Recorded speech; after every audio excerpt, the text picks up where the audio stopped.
Bonsoir à tous, je me présente, je m'appelle Blackfire. On va parler de Spider-Man. Spider-Man Brand New Day. Et j'ai beaucoup d'infos. Alors, il y a une info, c'est pas qu'elle m'intéresse pas, mais je m'en fous un peu. Je sais pas pourquoi. Mais elle confirme deux choses, d'une certaine manière. Vous savez, dans la série Daredevil, on a des yakuza ou une mafia japonaise qui s'appelle La Main. En fait, ce sont des ninjas qui font un peu de la sorcellerie, qui sont hyper balèzes en combat et tout, et qui sont là voilà, pour détruire le game, quoi, en gros. C'est une mafia japonaise, tout simplement. Une mafia japonaise et yakuza. Et ils seront, cette fois-ci, plus comics accurate que la série Daredevil sur Netflix, même si c'était bien fait. C'était des bons méchants dans l'univers, on va dire, Netflix avec Daredevil, euh, Daredevil et qui Cage, les Defenders, quoi, l'univers Netflix Defenders. Qu'est-ce qu'on peut dire d'autre? Déjà, ça tease, excusez-moi, 30 secondes. Ça tease Daredevil déjà, forcément. Et puis forcément Wilson Fisk. Je ne serais pas choqué qu'il fasse un teasing dans le film. Je ne l'imagine pas avoir un grand rôle. Mais je vois bien nos deux amis faire un teasing dans le film. Je veux reparler d'autre chose aussi, puisque ça concerne aussi Sadie Sink, mais ça c'est mon avis personnel. Elle pourrait être Jean Grey, mais elle pourrait être Chartra aussi. Je suis toujours partagé sur les deux. Et même si elle joue Jean Grey, je suis sûr qu'il y aura un Chartra dans le film. Et j'ai une théorie qui confirme un peu ce que je dis, c'est que en fait Spider-Man il va avoir le costume noir. Ça on est pratiquement sûr de ce que je suis en train d'avancer. Si Spider-Man il a le costume noir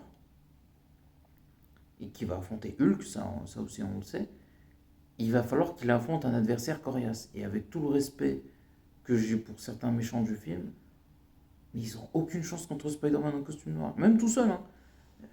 Que ce soit Mister Négatif, que ce soit Scorpion, Tombstone, Boomerang, Tarantula, le Bouffon Vert, Docteur Octopus. Bon, tout seul, ça serait un peu difficile pour Spider-Man, je l'avoue. Un tout petit peu. Ça serait un challenge.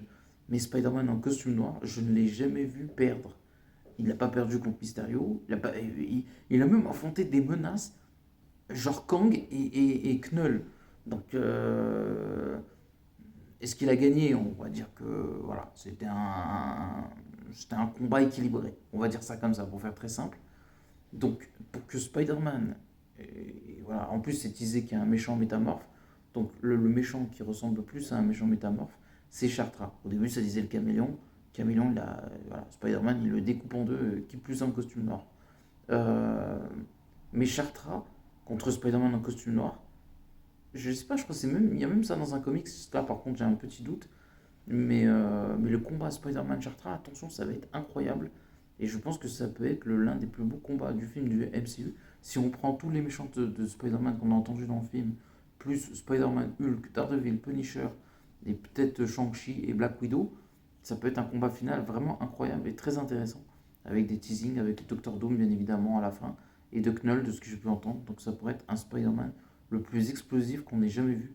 Donc n'oubliez pas de commenter, liker la vidéo et à la prochaine. Je pense que ça peut être mieux que tout ce qu'on a vu avec Tom Holland, avec Homecoming, Far From Home et bien évidemment No Way Home. Et ça risque de faire très très mal, donc n'oubliez pas de commenter, liker la vidéo et à la prochaine. Ciao.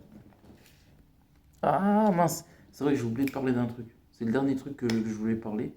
Ce qui va être intéressant dans ce Spider-Man Brand New Day aussi, c'est que ce soit Spider-Man, Hulk et Punisher, ils vont explorer en fait leurs démons à eux, et c'est ça qui risque d'être très intéressant. Spider-Man va explorer le fait que Peter Parker n'existe plus en fait. Plus personne ne le connaît. Donc il va avoir une véritable crise profonde d'identité, de dépression, le fait d'avoir tout perdu, MJ, sa vie, tout. Donc ça risque d'être extrêmement intéressant et complexe et très sombre. Hulk, euh, comment expliquer ça? Va lutter aussi contre ses démons parce que en fait voilà, il a quand même apparemment tué les parents de Peter Parker en ayant affronté Thor, et donc du coup il va devoir affronter euh, ce qu'il est, c'est-à-dire Hulk par rapport à la société dans le monde dans lequel il vit, les traquer et tout ça. Donc ça risque d'être très intéressant ça aussi. Puis je pense Punisher, il a tellement de trauma le gars que t'as l'embarras du choix. Donc ça risque d'être hyper intéressant de voir les démons de chacun d'entre eux et qu'à la fin, ben, ils fassent euh, une union, force commune, pour justement comprendre que leur ennemi, c'est pas chacun d'entre eux et ce n'est pas eux-mêmes et qu'ils doivent aller de l'avant pour pouvoir avancer. J'aime bien l'idée, je trouve l'idée hyper intéressante et ça m'intéresse plus que tout ce que je viens de dire, hormis le fait que Chartra pourrait être la méchante du film. Donc n'oubliez pas de commenter, liker la vidéo et à la prochaine.